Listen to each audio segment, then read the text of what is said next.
حضرت عمر جب ایمان نہیں لائے تھے، ٹھیک ہے، 39 مسلمان ہوئے تھے۔ صفا کی پہاڑی کے پاس ایک گھر تھا جس کو دار ارکم کہا جاتا ہے۔ اب تو وہ گھر وہاں نہیں ہے، مگر کبھی کبھی صفا مروہ سے گزرتے ہوئے ان یادوں کو تازہ کیا کرو۔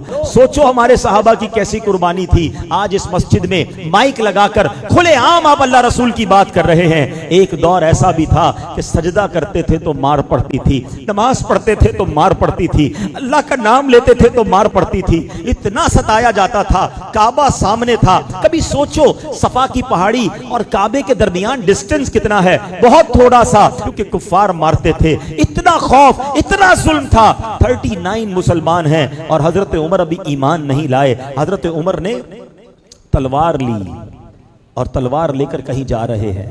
ایک صحابی نے راستے میں روکا، عمر کہاں کا ارادہ ہے؟ کہتے مسلمانوں کے نبی کو معاذ اللہ شہید کرنا ہے، اللہ کے رسول کو شہید کرنے کا ارادہ ہے۔ کہا اے عمر کیا کر رہے ہو؟ یہ قبیلے تمہارے خلاف ہو جائیں گے۔ بڑے جلال والے تھے، بڑا انداز تھا حضرت عمر کا۔ کہا لگتا ہے تم بھی مسلمان ہو گئے ہو، مجھے ڈرا رہے ہو، مجھے روک رہے ہو، تم بھی ایمان لے آئے ہو لگتا ہے۔ انہوں نے کہا ہاں میں بھی ایمان لے آیا ہوں، مگر میں تمہیں اس سے بڑھ کر بات بتاؤں، غصہ بعد میں ہونا، اپنے گھر جاؤ، تمہاری بہن اور تمہارے بہنوئی بھی ایمان لے آئے۔ جیسے ہی گھر میں گئے تو گھر کے باہر سے کچھ پڑھنے کی آواز آئی۔ بہن اور بہنوئی قرآن پڑھ رہے تھے۔ حضرت خباب رضی اللہ عنہ ان دونوں کو قرآن پڑھا رہے تھے، چھپ چھپ کے سارا معاملہ ہو رہا تھا۔ جیسے حضرت عمر کے آنے کی اطلاع ملی تو حضرت خباب پیچھے چھپ گئے اور اندر گئے تو جاتی حضرت عمر نے کہا بتاؤ تم لوگ کیا پڑھ رہے تھے؟ جب غصہ کیا آپ نے تو انہوں نے کہا کہ ہم قرآن پڑھ رہے تھے۔ تم ایمان لے آئے ہو؟ کہا ہم ایمان لے آئے۔ حضرت عمر نے اپنے بہنوئی پر حملہ کر دیا، لہو لہان کر دیا۔ بہن نے کہا کہ تم اسے کیوں مارتے ہو؟ میں بھی ایمان لے آئی ہوں اور اللہ ایک ہے، میں کہتی ہوں اشہدو ان لا الہ الا اللہ واشہدو ان محمد رسول اللہ۔ حضرت عمر نے بہن کو بھی مارا، مگر جب دیکھا کہ یہ لوگ کمال کا ایمان ہے کہ میرے غصے کے باوجود یہ چینج نہیں ہو رہے، جب غصہ ٹھنڈا ہوا تھا بتاؤ تو تم پڑھ کیا رہے تھے؟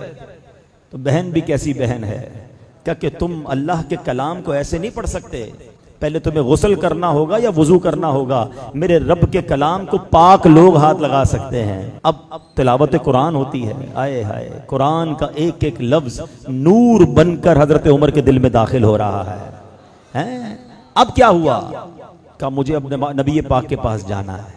بہن خوش ہوئی، بہنوئی خوش ہوئے، آپ کو لے کر آئے نبی پاک کے پاس۔ تو حضرت عمر آئے، دروازے پر دستک دی، اندر صحابہ موجود ہیں۔ کسی نے دروازہ تھوڑا سا کھول کے دیکھا تو حضرت عمر تھے۔ تو صحابہ نے کہا حضرت عمر آئے۔ اس وقت تو مسلمان نہیں ہوئے تھے، اندر جتنے صحابہ تھے سب گھبرا گئے کہ عمر آئے حملہ کرنے۔ تو حضرت حمزہ شیر خدا، حضرت حمزہ کی کیا شان ہے، نبی پاک کے مبارک چچا، وہ ایمان لے آئے تھے۔ انہوں نے کہا عمر کو آنے دو، اچھے ارادے سے آیا تو ٹھیک ہے، ورنہ عمری کی تلوار ہوگی اسی کا سر ہوگا۔ آپ بھی شیر خدا تھے۔ جیسے ہی دروازہ کھولا حضرت عمر سامنے ہے، نبی پاک نے گریبان کے قریب پکڑ لیا، کہ عمر کب تک لڑتے رہو گے، کب ایمان لاؤ گے؟ کہ جب تک رب تمہاری مذمت میں قرآن کی آیت نازل نہیں کرے گا جب تک لڑو گے مجھ سے؟ روایت کا خلاصہ ہے۔ حضرت عمر نے جب یہ سنا پھر نبی پاک نے دعا کی، اے اللہ یہ عمر ہے اس کو ایمان کی دولت عطا کر دے۔ زبان مصطفیٰ سے دعا نکلنی ہے، اللہ اکبر۔ حضرت عمر نے کہا میں گواہی دیتا ہوں اللہ کے سوا کوئی عبادت کے لائق نہیں، اشہدو ان لا الہ الا اللہ واشہدو ان محمدًا عبدہ ورسولہ، اللہ اکبر۔ جب حضرت عمر ایمان لائے مسلمانوں کو اتنی خوشی ہوئی، سب نے مل کر نعرہ تکبیر ایسا لگایا کہ مکے کے پہاڑ گونج اٹھے۔ اس نعرے کی یاد میں ہم بھی نعرہ لگاتے، نعرہ تکبیر، نعرہ تکبیر۔ آئے ہائے ہائے کیا منظر تھا۔ جب پڑھو نا اس واقعے کو کہ حضرت عمر کے ایمان لانے کے بعد جو مسلمانوں کا حوصلہ بڑھا، آپ کو متمم الاربعین کہا جاتا ہے، آپ 40ویں ہیں، 40 کا عدد پورا کرنے والے حضرت عمر ہیں۔ اور سنو اس کے بعد کیا ہوا، حضرت خباب پتہ ہے کیا کہتے ہیں؟ تھوڑے دن پہلے ہی نبی پاک نے دعا کی تھی کہ اللہ عمر بن خطاب یا عمر بن حشام کے ذریعے کسی ایک کو ایمان کی دولت عطا کر کے اسلام کو عزت عطا فرما۔ نبی پاک نے 2 عمر میں سے کسی ایک عمر کو مانگا تھا۔ عمر بن حشام پتہ ہے کون ہے؟ ابو جہل۔ اور عمر بن خطاب یہ ہے، اللہ کی بارگاہ میں دعا کی تھی اے اللہ ایک دے دے اور اس سے اسلام کو عزت مل جائے۔ ذرا سوچو حضرت عمر وہ ہیں کہ جن کے سبب اسلام کو عزت ملی ہے۔ میں اور آپ ایمان لائے، ہمیں عزت اسلام کی وجہ سے ملی ہے، مگر حضرت عمر وہ ہیں کہ جب سے آپ ایمان لائے، آپ کے ایمان لانے کے بعد اسلام کی عزت میں اضافہ ہوا ہے۔